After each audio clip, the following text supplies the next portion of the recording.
At a steel plant in eastern Ontario, today, Conservative leader Pierre Poilievre took his pledge to scrap the carbon tax a step further. A common sense, Canada First Conservative government will repeal the entire carbon tax, including the federal backstop that requires provinces impose industrial taxes. Going beyond promising to repeal the consumer carbon price, the Conservative leader said he'd remove the price on big emitters, such as the natural resource and food production sectors, to help industries being hit by U.S. President Donald Trump's tariffs. I once again say to Donald Trump, why would you go after these people?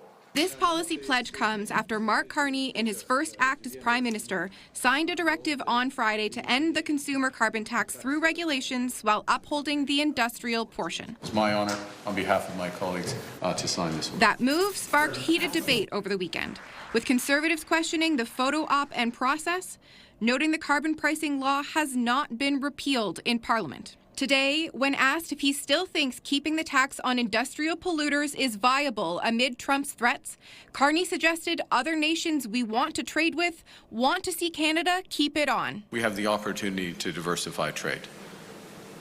Guess what one of the requirements is to diversify trade to the European Union? Guess what one of the requirements is to diversify trade to the United Kingdom? Guess what one of the requirements will be to diversify trade to emerging Asia? Is to have a form of price on carbon.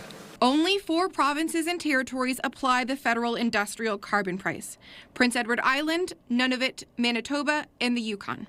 The rest operate their own carbon pricing systems. While Poilievre says he'd expand clean technology tax credits instead, analysis from the Canadian Climate Institute suggests Canada's industrial carbon pricing, if maintained, would do more than any other policy to cut emissions over the next 5 years. If you're going to eliminate the industrial carbon price, then we are going to have a major hole in our climate policy. Asked what climate targets a Conservative government would commit to, Poilievre was non-committal, saying he would treat reducing emissions as a global problem.